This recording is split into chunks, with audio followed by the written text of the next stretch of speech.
2 साल के बेटे को गोद में खिलाते हुए लक्ष्मी ने अपनी बहन से कहा, माला, पता नहीं क्यों मुझे कभी कभी ऐसा लगता है जैसे ये हमारी संतान नहीं। पगला गई हो क्या दीदी? ये क्या कह रही हो? ये आपकी संतान नहीं तो क्या बाजार से खरीदा है जीजू ने? कहकर 17 साल की माला जोर जोर से हंसने लगी, मगर लक्ष्मी के चेहरे की शिकन कम ना हुई। बेटे के चेहरे को गौर से देखती हुई बोली, जरा इसकी आंख देख, तेरे जीजू से मिलती है न मुझसे। आंखें क्यों, पूरा चेहरा ही हमारे घर में किसी से नहीं मिलता। मगर दीदी, बच्चे का चेहरा माँ बाप जैसा ही हो यह ज़रूरी तो नहीं। कई बार किसी दूर के रिश्तेदार या फिर जिसे आपने प्रेगनेंसी के दौरान ज़्यादा देखा हो, उससे भी मिल सकता है। वैसे ये अभी बहुत छोटा है, बड़ा होगा तो अपने पापा जैसा ही दिखेगा। बाकी सब कुछ छोड़, इसका रंग देख। मैं गोरी, मेरी बेटी निशा गोरी, मगर यह सांवला। तेरे जीजू भी तो गोरे ही है ना, फिर ये?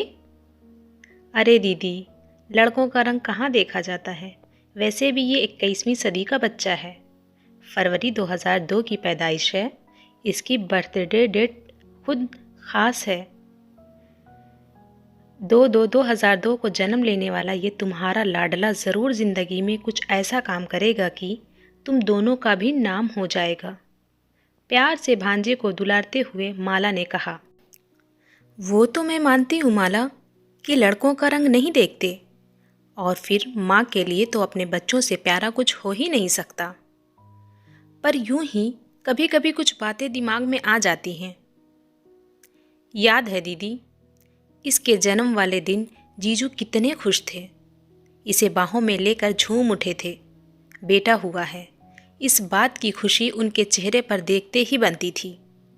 मुझे तो लगता है जैसे जीजू इस पर जान छिड़कते हैं, और एक तुम हो जो इसे। देख माला, जान तो मैं भी छिड़कती हूँ, पर कभी कभी संदेह सा होता है। मैं तो बच्चे को जन्म देकर बेहोश हो गई थी। बाद में तेरे जीजू ने ही इसे मेरी बाहों में डाला था। तभी दरवाजे पर दस्तक हुई। माला ने दरवाज़ा खोला तो सामने अपने जीजा कमलेश को देखकर मुस्कुरा उठी।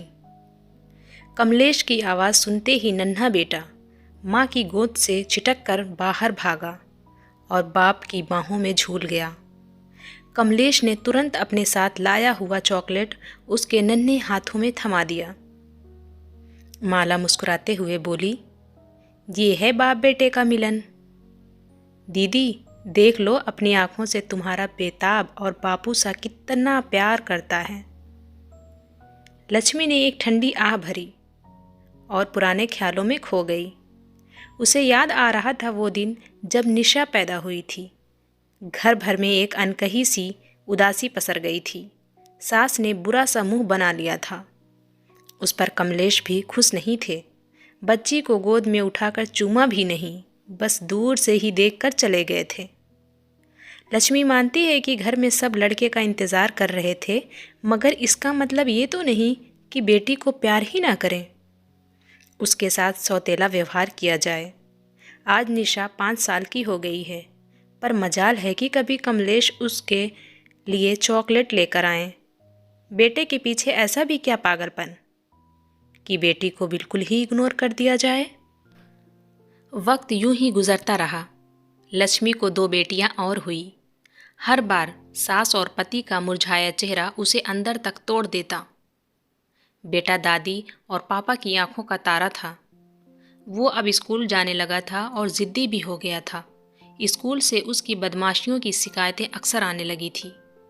लक्ष्मी अक्सर सोचती कि उसका बेटा तीनों बेटियों से कितना अलग है। कभी कभी मन में शक गहराता कि क्या वाकई वह उसका बेटा है। फिर मन को समझा लेती कि हो न हो, ये सब उसे मिलने वाले हद से ज़्यादा प्यार दुलार का नतीजा हो। कमलेश इन शिकायतों के प्रति आंख मूंद लेता। लक्ष्मी कुछ कहती तो हंस कर कहता, लक्ष्मी ज़रा सोचो, हमारा एक ही बेटा है, इसे ही अपना सारा प्यार दुलार देना है। आखिर बुढ़ापे में यही तो हमारे काम आएगा। ऐसा क्यों कह रहे हो? तुम्हें ऐसा क्यों लगता है कि बेटियां काम नहीं आएंगी? क्यों लक्ष्मी, क्या तुम कभी अपनी माँ के काम आ सकी? तुम तो इतनी दूर हो मायके से, बताओ कैसे काम आओगी। इसी तरह हमारी बच्चियां भी कल को ब्याह कर बहुत दूर चली जाएंगी। जमाने की रीत है ये। फिर हम चाहेंगे तो भी उन्हें अपने पास नहीं बुला सकेंगे। हमारे लिए अपना बेटा ही खड़ा होगा। कमलेश की बात सुनकर लक्ष्मी का दिल रो पड़ा। सचमुच वो अपनी माँ के लिए कुछ भी नहीं कर पाई थी। उसकी माँ का पैर टूट गया था। वो महीनों बिस्तर पर पड़ी रही, मगर सास ने उसे बच्चों को छोड़कर जाने की अनुमति नहीं दी। वैसे भी तब बेटा कुल 4 महीने का था। वो चाह कर भी नहीं जा सकी। कमलेश भले ही कड़वा बोल रहा था, मगर कहीं न कहीं यही सच था। समाज ने बेटियों के पैरों में बेड़ियां जो डाल रखी हैं। लक्ष्मी अक्सर बेटे को पढ़ाते हुए सोचती कि वो अपनी बेटियों को भी खूब पढ़ाएगी। बड़ी बेटी को कमलेश ने 8वीं के बाद घर पर बैठा लिया था और उसके लिए लड़के की तलाश शुरू कर दी थी। मगर दोनों छोटी बेटियों को आगे पढ़ाने के लिए लक्ष्मी अड़ गई। वक्त गुजरता गया, बेटे ने 12वीं पास कर ली। बाकी विषयों में साधारण होने के बावजूद वो मैथ्स में काफ़ी तेज़ निकला। पूरे खानदान में कोई भी मैथ्स में कभी इतने अच्छे नंबर नहीं लाया था। बेटे के नंबर इतने अच्छे थे कि कमलेश ने उसे इंजीनियरिंग पढ़ाने की ठान ली। एक अच्छे कॉलेज में दाखिले और फीस के लिए बाकायदा उसने रुपयों का इंतज़ाम भी कर लिया था। मगर कुछ समय से बेटे को कई तरह की शारीरिक परेशानियां महसूस होने लगी थी। उसे आजकल आँखों से धुंधला दिखाई देने लगा था। एक आँख की रोशनी काफ़ी कम हो गई थी। बार बार हाथ पैर सुन्न होने लगे थे। बोलने में भी कई बार कठिनाइयाँ होने लगती। उसने घर वालों को ये सारी बातें नहीं बताई थी। इंजीनियरिंग एंट्रेंस टेस्ट से ठीक 1 दिन पहले वो अचानक लड़खड़ा कर गिर पड़ा।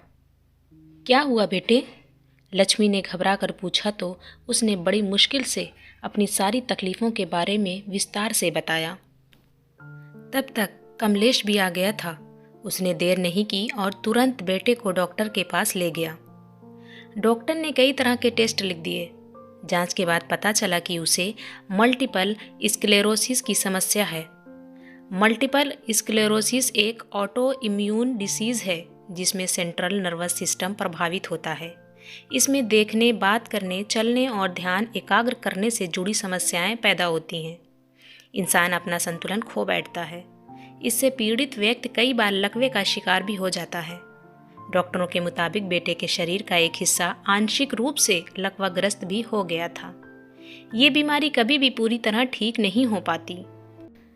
बेटे की बीमारी काफ़ी गंभीर हालत में पहुंच चुकी थी और लाखों रुपयों का खर्च आना था। बेटा पूरी तरह ठीक हो सकेगा या नहीं, इस बारे में भी भरोसा नहीं कहा जा सकता था। इस बीच डॉक्टर ने कमलेश और लक्ष्मी का डीएनए टेस्ट कराने की बात की। ये टेस्ट बेटे की बीमारी बेहतर ढंग से समझने और सही इलाज के लिए ज़रूरी था। लक्ष्मी तो तुरंत तैयार हो गई, मगर कमलेश टेस्ट कराने से आनाकानी करने लगा। लक्ष्मी ने लाख कहा, मगर वो तैयार नहीं हो रहा था। बाद में जब डॉक्टर ने इस टेस्ट की आवश्यकता बताते हुए कमलेश को समझाया तो वो हार कर टेस्ट कराने को तैयार हो गया। जब टेस्ट की रिपोर्ट आई तो सब दंग रह गए। रिपोर्ट के मुताबिक कमलेश और लक्ष्मी बेटे के माँ बाप नहीं थे। लक्ष्मी ने सवालिया नज़रों से पति की तरफ देखा तो कमलेश अनजान बनते हुए वहाँ से चला गया। शाम को घर लौटा तो लक्ष्मी ने एक बार फिर पति से बेटे के जन्म का राज पूछा तो कमलेश फूट फूट कर रोने लगा। लक्ष्मी ने उसे सहारा दिया तो उसके कंधों पर सिर रखता हुआ कमलेश बोला, लक्ष्मी, माँ की बहुत इच्छा थी कि हमारा भी एक बेटा हो। ऐसा ही कुछ मैं भी चाहता था, मगर दूसरी बेटी को जन्म देकर जब तुम बेहोश हो गई तो मैंने देखा कि उसी वार्ड में एक महिला ने बेटे को जन्म दिया था। उसके 2 बेटे पहले से थे। मेरा मन डोल गया।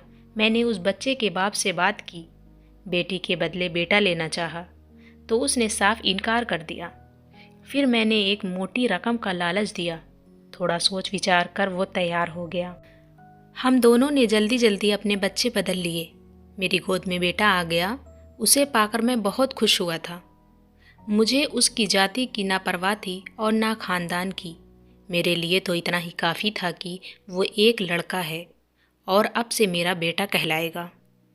ये कहते कहते कमलेश फिर से रोने लगा और माफ़ी मांगता हुआ आगे बोला, लक्ष्मी, मुझे माफ़ कर दो। बेटे की चाह में मैं बावला हो गया था। अपनी बिटिया किसी और को सौंप कर दूसरे का बच्चा घर ले आया। शायद इसी बात की सज़ा मिली है मुझे। ऐसा मत कहो कमलेश, अब जो हो गया सो हो गया। शायद इसी वजह से मुझे अक्सर संदेह होता था कि ये बच्चा मेरा नहीं है। बचपन में इसे सीने से लगाने पर वो सुकून नहीं मिलता था जो अपने बच्चे को लगाने पर मिलता है।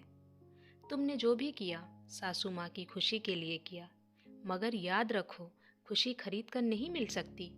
जो हमें मिला हमें उसी में खुश रहना चाहिए। माँ बाप की ये सारी बातें कमरे के बाहर खड़ी लक्ष्मी की छोटी बिटिया ने सुन ली। उसने बड़ी बहन को भी सारी बातें बता दी। दोनों बेटियां चुपके चुपके कमरे में दाखिल हुईं। कमलेश ने उन्हें अपनी बाहों में भरते हुए कहा, लक्ष्मी, जो हुआ उसे भूल जाओ, मगर मैं अब अपने किए का प्रायश्चित करना चाहता हूँ। अब तक अपनी दोनों बेटियों का हक मारता रहा, मगर अब और नहीं। बेटे के इलाज पर लाखों रुपए खर्च होंगे। वे रुपए हमारी बच्चियों के हक के हैं। वो कभी ठीक हो सकेगा या नहीं, ये भी श्योर नहीं कहा जा सकता। हमें बेटे को अपनी ज़िंदगी से निकाल देना चाहिए, यही सबके लिए अच्छा होगा। लक्ष्मी कमलेश का चेहरा देखती रह गई। दोनों बेटियों ने भी पिता की हाँ में हाँ मिलाई। जब भैया हमारे अपने भाई हैं ही नहीं, तो फिर हमारे घर में क्यों हैं? चुप कर नैना, अचानक लक्ष्मी चीखी। फिर पति की तरफ देखती हुई बोली, ये क्या कह रहे हो तुम? एक गलती सुधारने के लिए उससे बड़ी गलती करना चाहते हो? इतना बड़ा अपराध करना चाहते हो? क्या ऐसा करने पर तुम्हारा दिल तुम्हें कोसेगा नहीं? जिस बच्चे को आज तक हम अपना बच्चा मानकर इतने लाड प्यार से पालते आ रहे हैं, आज अचानक वो पराया हो गया। क्या उसकी बीमारी का बहाना बनाकर हम उसे अकेला छोड़ देंगे? बड़ी बेटे ने कंधे उचकाते हुए कहा, देखो ना माँ, आज तक हमारे हिस्से का लाड प्यार और सुख सुविधाएं भी भाई को मिलती रहीं।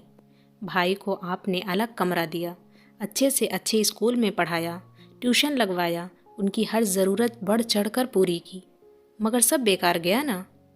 अब तो वे उम्र भर उठ ही नहीं सकेंगे, फिर इलाज का क्या फ़ायदा? जाने दो भाई को, कहीं छोड़ आओ उन्हें। वे आपका खून भी नहीं, फिर बेकार घर में रखकर इलाज में रुपए लगाने का क्या फ़ायदा?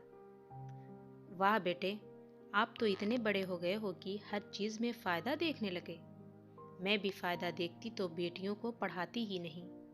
फ़ायदा क्या है, वे तो ससुराल चली जाएंगी ना।